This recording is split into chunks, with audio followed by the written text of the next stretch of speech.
सतगुरु की साजी निवाजी प्यारी सात संगत जी, प्यार और सत्कार से कहना धन निरंकार जी। लख वार करा शुकराना फिर भी थोड़ा है, तेन सजदा करे जमाना फिर भी थोड़ा है। सात संगत जी, हम जितना भी शुकराना करें सतगुरु निरंकार दातार का उतना ही कम है। और सतगुरु निरंकार दातार का शुकराना करते हुए आप सभी के आशीर्वाद से दासी ये विचार रखने जा रही है, विचार रूप में आशीर्वाद लेने जा रही है। और जो कुछ भी दासी आप जी के चरणों में रख रही है ये आप जी से ही सीख रही है। और इसी तरह अंतिम श्वास तक आप जी के चरणों में बैठकर ये भक्ति का पाठ, गुरुमत का पाठ सीखती रहे। सात संगत जी, जैसा कि आप सभी को पता है 8 मार्च को इंटरनेशनल वोमेन्स डे भी हुआ है, जो हर साल 8 मार्च को मनाया जाता है। अंतर्राष्ट्रीय महिला दिवस भी कहते हैं। अंतर्राष्ट्रीय महिला दिवस नारी सशक्तिकरण, स्वाभिमान और नवचेतना का प्रतीक है। यह हर साल 8 मार्च को मनाया जाता है। इसे मनाने के पीछे उन नारियों का सहयोग और कर्तव्य निष्ठा है। सात संगत जी कहते हैं नारियों को अपने सम्मान की रक्षा के लिए डटकर खड़ा होना चाहिए, क्योंकि भगवान उनकी रक्षा करता है जो अपनी रक्षा स्वयं करते हैं। उन्हें अपनी आत्म रक्षा के गुर भी सीखने चाहिए। जब नारी दुर्गा या जगदम्बा बन जाती है तब दुष्टों का नाश कर देती है। पुरुषों को भी चाहिए कि वे नारी का सम्मान करें और उन्हें पूजनीय समझें। जहाँ नारी का सम्मान होता है वहाँ देवता वास करते हैं। आओ हम 8 मार्च को महिला दिवस पर हर साल नारियों के लिए सम्मान का झंडा बुलंद करें, नारियों का सम्मान करें। जिस घर में नारियों की पूजा होती है वहाँ देवता निवास करते हैं। ऐसा हमें सतगुरु समझाते हैं कि हमने नारी का सम्मान करना है।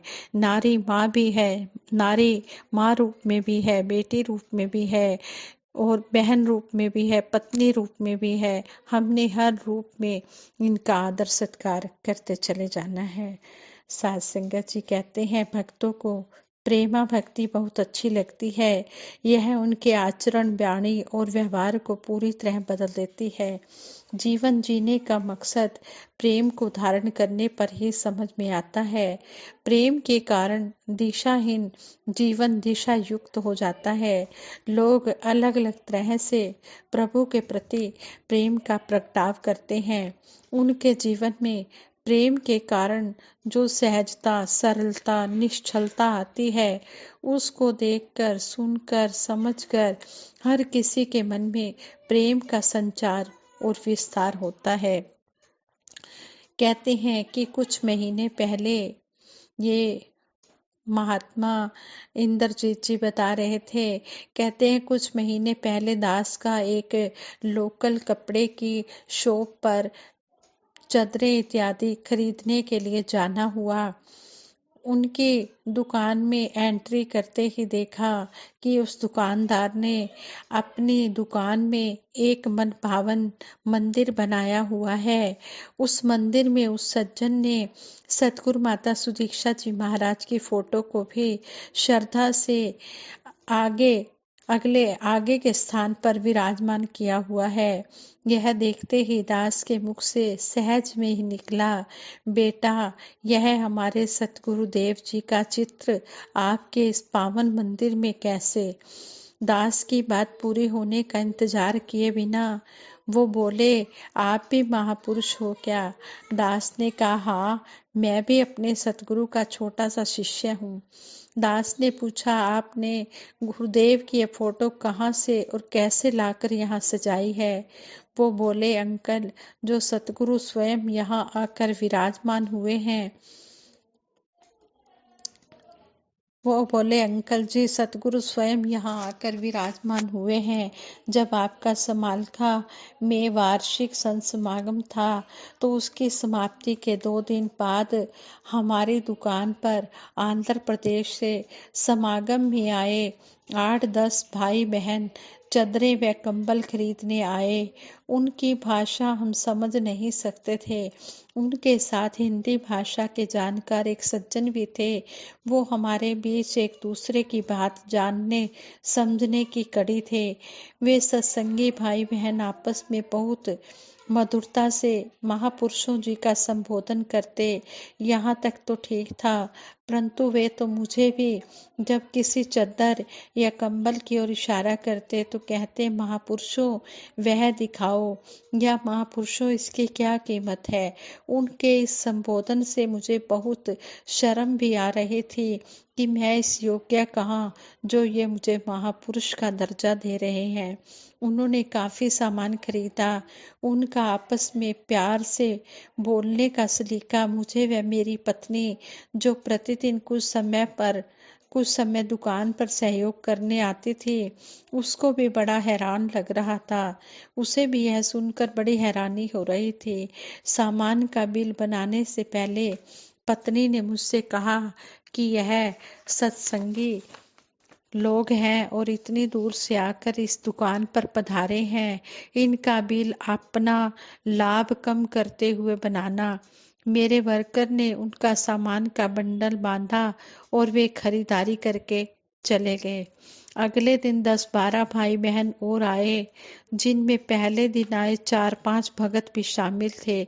वही इन सबको लेकर फिर आए थे। दुकान पर आते ही एक सज्जन अपनी पत्नी सहित हाथ जोड़कर खड़ा हो गया। जो हिंदी के जानकार महानुभाव पहले दिन आए थे, वो बोले, हमें माफ करना, कल के सामान में एक चद्दर जो पसंद थी परंतु कीमती होने के कारण हमने नहीं ली थी, बाकी सामान के साथ हमारी गलती से चली गई थी। आप यह चद्दर लें और हमें माफ कर दें।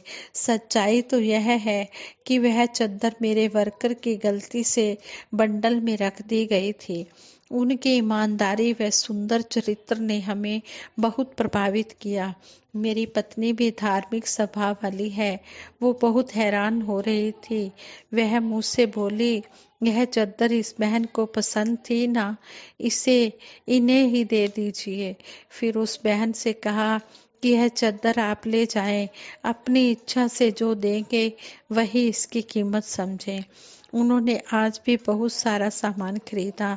इसी बीच मेरी पत्नी ने उन सबके लिए खाने का सामान व चाय मंगवाकर उनको परोसा। वह बोली, आप अपने सतगुरु के दर्शन के लिए कितनी दूर से आए हैं, आप धन्य हैं। आपका शुक्रिया जो यहाँ आए, आप हमारे पानीपत नगर के मेहमान हैं। दुकानदार ने दास से कहा कि अंकल जी, जब वह बहन अपने बैग में उसकी पसंद वाली चद्दर रखने लगी तो यह फोटो बैग से निकाली और कहा कि यह हमारे सतगुरु हैं। इस पर मेरी पत्नी ने कहा, यह फोटो हमें कहाँ से मिल सकती है। उस बहन ने मेरी पत्नी से गले मिलकर फोटो खिंचवाते हुए कहा, मैं और ले लूंगी, ये फोटो आप रख लें। उसी दिन मेरी पत्नी ने यह फोटो अपने मंदिर में सजा दी। अब आप ही बताएं, क्या सतगुरु स्वयं ही विराजमान नहीं हुए। उस दुकानदार से बहुत देर तक ज्ञान चर्चा हुई व मिशन के अनेकों संतों के किरदारों की बात हुई। उसने एक क्वेश्चन किया कि क्या मिशन के सभी गुरु सिख ऐसे ही हैं। दास ने कहा, सतगुरु जी के अनुयायी ऑटो रिक्शा वाले को ई रिक्शा या ई ऑटो वाले कहकर आवाज नहीं लगाते, बल्कि भाई साहब कहकर ही पुकारते हैं, क्योंकि सतगुरु माता जी ही ऐसी शिक्षा देते हैं। सतगुरु माता जी कहते हैं, सबे घट राम बोले, रामा बोले राम बिना को बोले रे, एकल माटी कुंजर चीटी, भाजन है बहुमाना रे। इस प्रकार से भगत अपने उत्तम आचरण द्वारा कितने ही लोगों का जीवन भक्ति में करते जा रहे हैं। उन्हें पता है कि भक्ति में प्रेम नहीं तो भक्ति और प्रेम दोनों ही रसहीन है। भक्तों ने अपने सतगुरु से जो प्यार पाया, आगे संसार को वे वही प्यार लगातार बांटते चले जा रहे हैं। सतगुरु बाबा हरदेव सिंह जी महाराज भी यही फरमाते हैं कि प्रेमा भक्ति केवल अर्पण भाव का नाम है। जो इस निरंकार के आगे तन मन धन करके अपने आप को अर्पण कर देता है, इसी के नाम में खो जाता है, वही सच्चा प्रेम करता है, वही सच्ची लगन भी कहलाती है।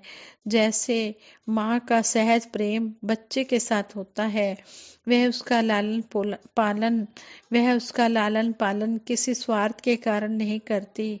वह रात रात भर जाग कर बच्चे की संभाल इसलिए नहीं करती कि यह जो कुछ मैं कर रही हूँ इसका फल मैंने लेना है, या इसने बड़ा होकर मेरे नाम पर कोई बड़े बड़े बैंक अकाउंट खुलवा देने हैं। इस लालसा से कभी माँ अपने बच्चे से प्यार नहीं करती। उसका प्यार विशुद्ध प्यार होता है।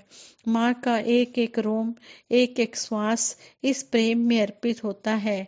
इसी तरह से भगत और भगवान का निस्वार्थ प्यार होता है। प्यार के संबंध में प्रभु के प्रति अनुराग गहरा होना चाहिए।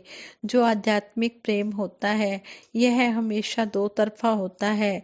इसलिए कहा जाता है कि जहाँ पर निरंकार की बात कही जाती है वहाँ पर साकार की बात भी कही जाती है।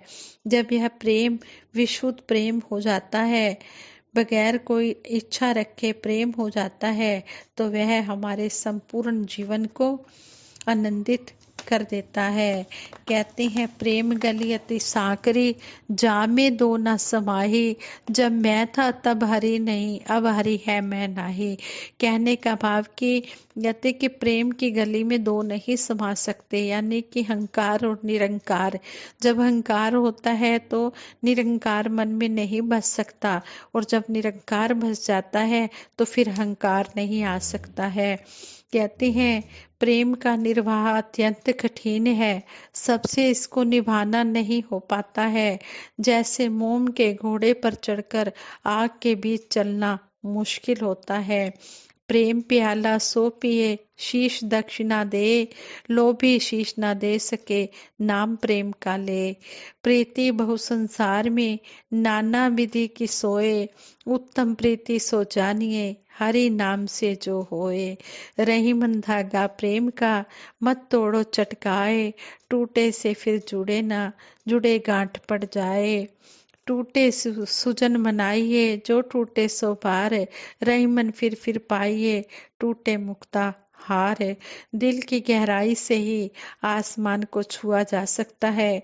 जहाँ भी रहो, जो भी करो, प्रेम में रहकर करो। प्रेम सहनशील है, प्रेम दयावान है, प्रेम न तो ईर्ष्या करता है न अभिमान करता है। प्रेम में कोई कैसे गरीब रह सकता है। प्रेम का कोई कारण मत ढूंढो, प्रेम केवल समर्पण है। प्रेम में मांग नहीं होती। हैरी मैं तो प्रेम दीवानी, मेरा दर्द ना जाने कोई। मीराबाई कह रही है कि हेरी मैं तो प्रेम दीवानी, मेरा दर्द ना जाने कोई। घायल की गति घायल जाने, जो कोई घायल होए। कहते हैं कि जो प्रेम में दीवाना हो जाता है वो निष्काम निरचित भाव से प्यार करता है। जिन प्रेम कियो तिन ही प्रभु पायो, हरि व्यापक सर्वत्र समाना, प्रेम ते प्रकट होई मैं जाना। कहते हैं कि हरि परमात्मा प्यार से प्रेम से मिलता है। जिसके मन में दूसरों के लिए प्रेम होता है उसके मन में यह निरंकार का वास हो जाता है। वो निरंकार को पा लेता है, वो इस परम पिता परमात्मा के नजदीक होता है। इसलिए हम हर घट में इस प्रभु परमात्मा का रूप देखते हुए हर एक घट का आदर सत्कार दिल से प्यार से करें, शुद्ध भाव से करें। साथ संगत जी प्रेम से कहना, धन निरंकार जी।